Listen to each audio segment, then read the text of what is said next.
Friends, way back in the prehistoric olden days of the early 1990s, the SUV, well, it wasn't invented, but it became incredibly popular. So much so that in 1997, Mercedes-Benz introduced its own SUV. But somewhere between then and now, the warring tribe to Mercedes, well, they came up with their own interpretation of an SUV, but one with slightly less U. And for reasons completely beyond my understanding, it became very popular. So much so that Mercedes-Benz has come up with their own interpretation of this very strange blend of SUV, but they have blessed theirs with lots of style and even more horsepower. So let's head over to Deutschland to drive the Mercedes SUV that has lots of HP, but slightly less U.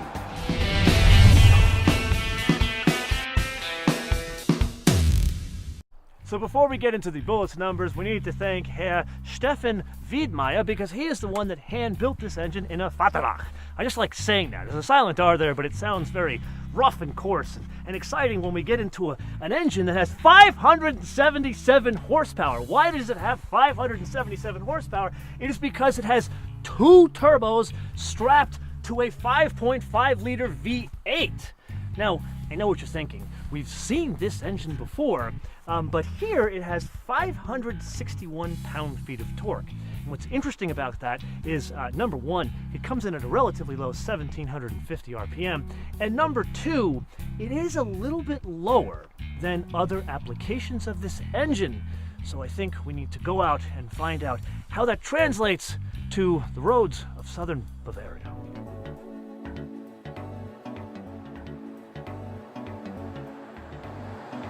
Have you ever had that feeling like you've been here before? Well, this is one of those instances, because we've driven this engine before, and it was in that, Santa Maria, Madre Dios, that S63 Coupe that we still dream about. But we've already discovered this is down a little bit on torque, but how does that translate to out here on the road? Well, let's just say there is never an instance where you feel flat-footed. Like, for example, let's go around this turn here and downshift to 2, come out with a little power, and the thing just pulls like a freight train. Even with the extra weight of this thing's like almost 5,200 pounds.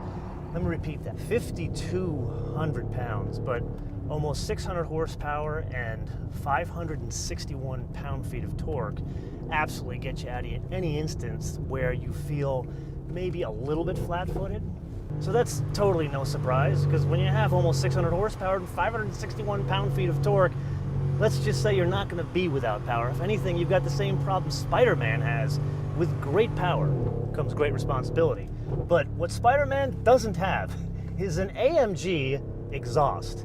Now, I know this is going to sound weird, but let's slow down and downshift and just listen to this.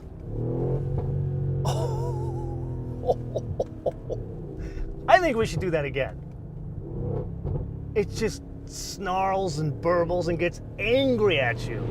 Your incredibly expensive AMG sport utility vehicle that doesn't have as much utility as the other sport utility vehicles yells at you when you tell it to go slower.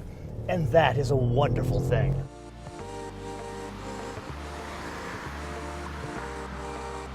So this is a curious case of trading one utility for another. So, now don't get me wrong here, there is a significant amount of storage back here, but being honest, we are all slaves to design. That's why we have this fast C pillar here, and really this utility vehicle doesn't have as much utility. That is why it is very creatively called a coupe. Now here's where I get confused. When this segment was invented many years ago, I was the first one to say, who would buy such a vehicle? It's a utility vehicle that doesn't have utility. But then the segment kind of exploded, and now I look at it kind of as an equation. If you think of the coupe up here as one part, and then the utility down here as another part, so that's 1 + 1, and then you have all-wheel drive, so that's 4. The question is, when you add all of that together, suspension, the utility pieces down here, and the design, does that equal more than 6?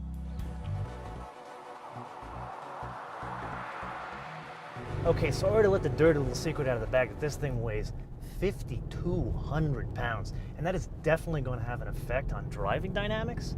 But after all, this thing is an SUV, at least from here down. From here up, it's got this sort of coupe look thing about it. And really, if you look at the ass end, it looks just like that S65 coupe that we love so much. But really, there are two things going on here.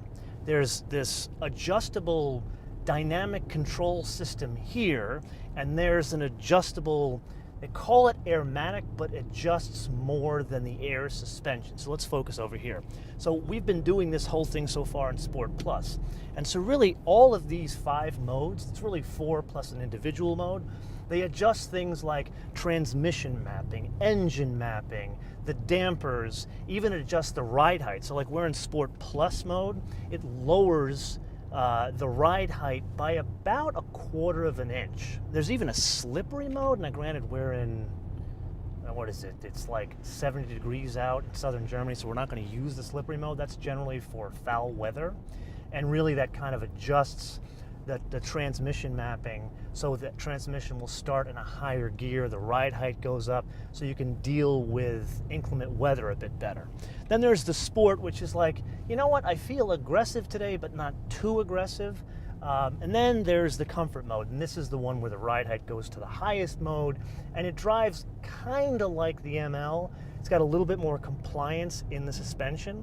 But then there's this individual mode, and this is where you can adjust each of the pieces, so the transmission, the engine, and the suspension individually. So like if you want the transmission to be in sport mode, I can go in here and select the transmission, and I can literally go between manual and automatic drive. So if I put it in manual, now listen to that. One interesting note, when you set the transmission in manual mode, you can hear it, it's redlining, it won't shift.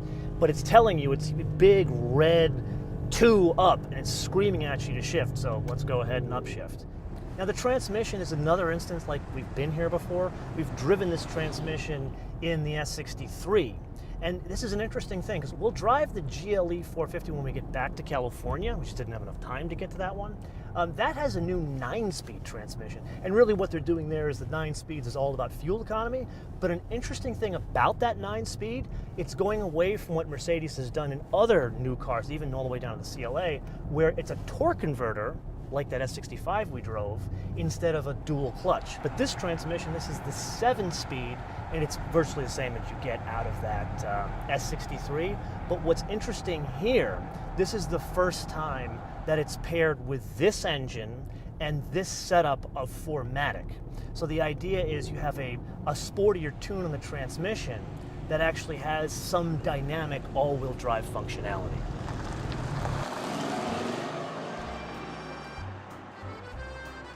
Willkommen bei Füssen, Bayern.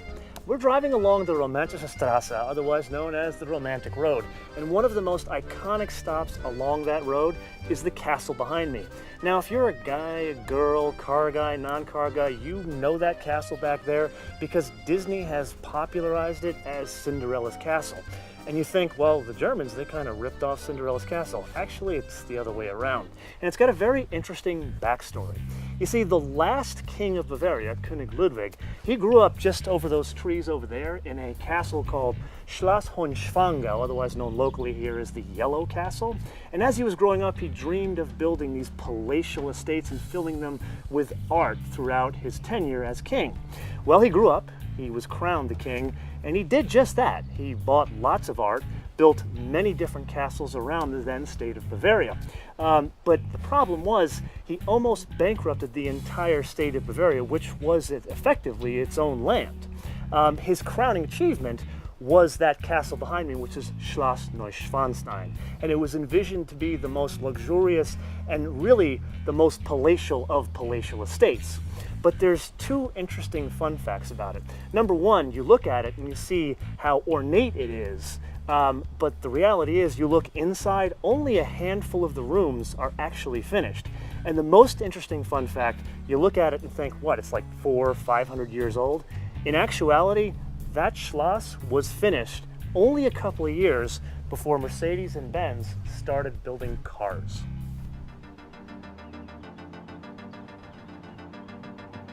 So now let's go back to Sport Plus mode and focus on AMG ride control. What is that, you ask? So we already got a bunch of suspension settings and engine and throttle mapping and all that stuff here. So what do we need this for? This focuses solely on the air suspension and the steering. So I can go between Sport and Sport Plus, and this is completely separate from this dynamic mode here. So the idea is, remember the S65 Coupe that has that curve control thing that we love so much? This is not so much curve control. This adjusts a number of different settings like the dampers, but there's also an active roll bar in the front and the rear, and it stiffens when going around corners. So the idea here is if I want to go into Sport Plus, let's downshift. Oh, I like downshifting in this thing. Let's downshift, accelerate, go up to this curve here, and in Sport Plus in both AMG Ride and over here in the dynamic setting, basically this thing defies the laws of physics between these two pieces. So the obvious question is, if you have this, what the hell do you need this for? And I think really in practice, this is great and takes the handling and driving dynamics to about 6/10. But by having the AMG ride control, yes, you stiffen up the steering, but really by having the active roll bars, it doesn't do the full lean in the turn like the S65, but it gives you more composure over roll, squat, pitch, and dive. And that's really saying something when you consider 5,200 pounds and it's an SUV. So now, yes, this is an incredibly familiar place to be if you know a Mercedes-Benz, but we've talked about in other episodes that Steve Jobs and the folks at Google are pretty much taking over the interior of your car, not just from a CarPlay or Android Auto perspective. It's more of there's an iPad or some sort of tablet sitting on the top of your dash, and this is no exception. But there are two exceptions to this application. Number one, does your iPad have gauges that rev when you have an almost 600 horsepower engine? And number two, do you have a graphical display of what's going on with your almost 600 horsepower engine when it revs that's showing all of the suspension modifications, the G-forces, as well as the squat and dive of your coupe AMG? So I know I've geeked out about AMG interiors before, but this is a little bit of a different place to be, and that's really for a couple of reasons. Yeah, it's got all of the leather covering and the stitching, and really, this color ain't great. Like, if I were buying this car, I saw the GLE 450 before we left, and it was a red with a very light gray interior, and it had the black on the doors and the dash. Very stunning color combination. This is just blue with a black. We talked about contrast before, but it really hides the fact that you've got this thick steering wheel, you got the stitching, and even the suede on the headliner. Granted, this thing is missing a sunroof. I don't know why they didn't give us a sunroof here. But notice, you've got the aluminum trim that kind of jets out from the door. It's a nice like 3D touch, like a design detail that really stands out in this over other Mercedes SUVs. Here is kind of the biggest thing. You got this screen here. We talked about this in other cars. It doesn't hide or go away, and at the price level that this thing is, I would really want to see that hide. Because if you look at the S-Class, they hide the screen underneath the binnacle, so it doesn't like, it's not in your face. Where here, they've done all this beautiful work on the dash, and the design work is pretty cool. I would love to be able to have this go away and just look at like almost it's like borderline Swedish furniture design, not so much German Bauhaus. And then last but not least, I know we've geeked out about the Burmester stereos and how much we love the speaker grills on those things. This is the first time I think I've seen a Bang & Olufsen stereo in a Mercedes. Granted, it's very cool. You got the tweeters up here with the light, but I don't know. I still like the speaker grills on the Burmester.